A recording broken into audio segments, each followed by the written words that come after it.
You stuck on finding your way around the lobby? Or maybe you keep getting cooked in your dungeon runs? Well, I, Viola, got the solution for you. A full start guide covering everything from the basics to the dodging mechanics and what to do with your money so you can become a pro like me, I'm a pro. You know what I'm saying? I should have pro over. Okay, let me stop now, but stay tuned. Watch till the end to learn the game inside out.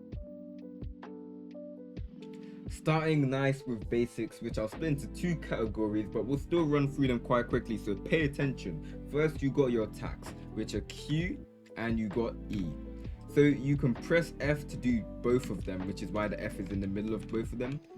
You got grey, green, blue, purple, yellow, and then red, with red being the best. I'm pretty sure it's mythical, yellow is legendary, purple I don't have a clue, blue's rare, green is uncommon, whatever you want to call it, those are the names for it. If you go to the upgrade station, you can upgrade weapons just like any other game, but it gets a little bit tricky when you're upgrading armor and spells. I'll show you. So obviously with weapons, 31 upgrades, it just puts up your main stats. So in this case, sorcery. Here it's 66 out of 162. You obviously can just put up your conjuring all the way up, upgrade all. Simple. But when you come to armor, you get HP and DPS. You get a slider, and when you come to a skill move, you get CD and DPS. Now, for those who don't know, quick rundown: HP, health points, how much health you have. DPS, damage per second, or damage points, whatever you want to call it. That's how much damage you would do. And obviously here, this is the new one. CD stands for cooldown. And it's quite cool actually, because this game has specific cooldowns, and you can go down on your cooldown, or you can either choose to go up on your power, which is basically what the slider decides.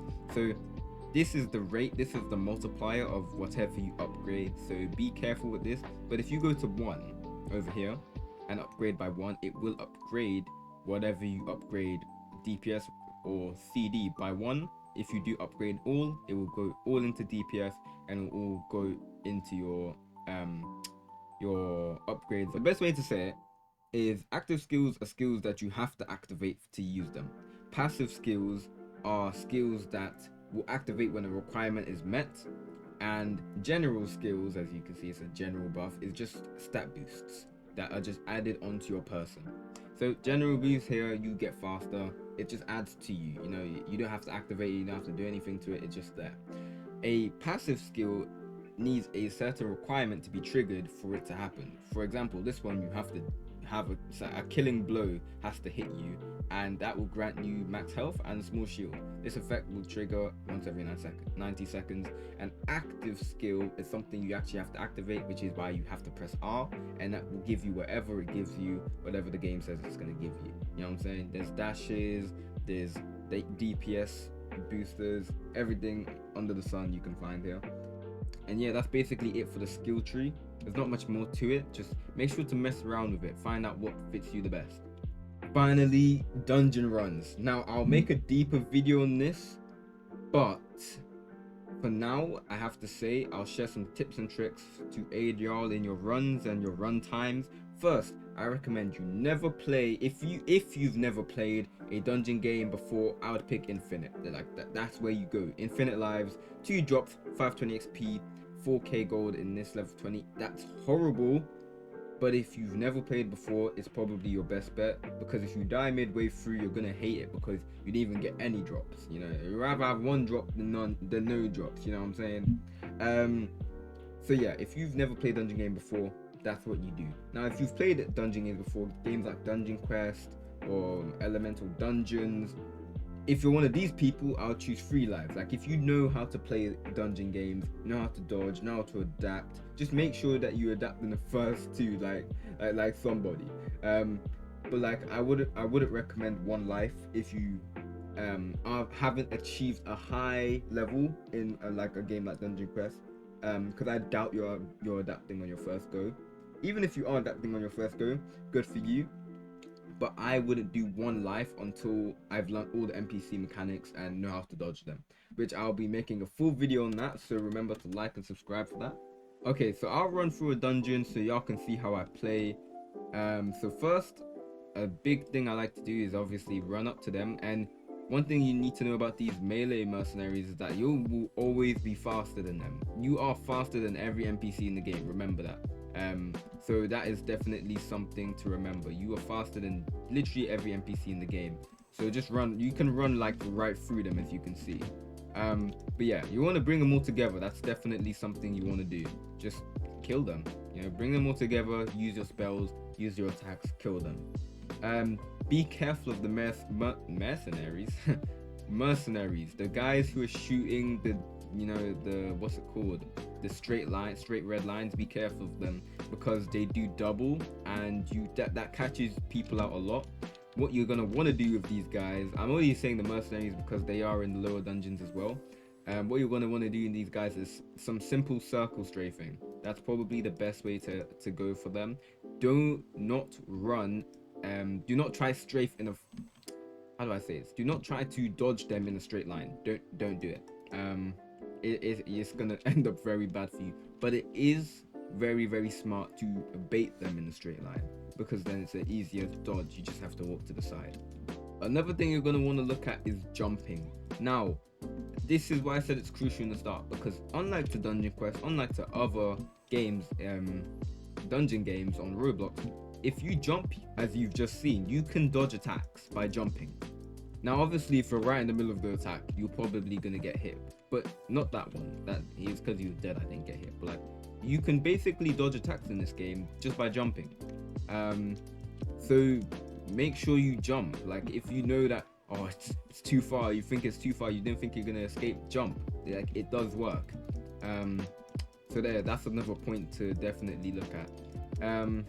If you are new to this game, obviously I said before, just play it safe, keep circle strafing. If you know, like, you want to grab as many NPCs as possible and you've been playing dungeon games for ages, like, if you know you can handle that, obviously go do it. But like, if you know you can't, just play it simple, you know, play it simple. Just kill them one by one. Keep circle strafing these guys. It's quite easy. It's nothing hard. Just keep going through. You guys probably won't see any of these NPCs if you're an actual beginner. But yeah, no, we're just gonna run through and I'll come back to our boss. So now we are back on a boss, the Ancient Fell Oak, that's his name. That's such a trash name, but anyway, that's besides the point. The main thing with bosses is to learn their attack pattern. That's basically what you want to do. That's like how you beat most bosses. You just want to learn their attack patterns and just abuse them for having the same attack patterns. You don't want to really just keep moving, no erratic movement, just dodge whatever is about to hit you. You know, that's basically like 101 of dodging. When you see straight line attacks, I would turn your screen to the side. That's probably the best way to go through with it. Don't be dumb. Don't like try and be dodging every single thing. Now you see me moving here, that's just like so I can react to whatever attack comes straight away, but it's not so I can dodge. Obviously straight lines, you're gonna want to turn sideways and then like just turn to the boss when you want to attack him. It's just simple stuff like that, knowing the boss's patterns. Unless you're like my disciple Goku, like you're not really gonna get away with it just trying to frantically dodge. So that is another thing. That's another tip and trick that you're probably gonna want to know, and it's definitely going to help you in this game. Okay, so here's some tips and tricks after you guys have watched my video. Those who've made it up to this point, you're probably going to be professionals at the game, you know how to play, but here's some tips and tricks to help you even further. The biggest advice to give to anybody who's starting the game or anybody who's already through the game is upgrade your loot. This game gives you so much money in the long run that you'll probably just never run out. Like, I haven't had to upgrade my loot in ages and I have 157k. You'll never run out, so just upgrade your loot. Don't hold back for like the next dungeon or the next level. Literally just upgrade your loot, just do it. It's probably the best way to go. You'll have higher DPS, you'll get through your dungeon runs faster, and all you want to really look at is time. How fast does it take you? Don't waste your time trying to build up for one big moment.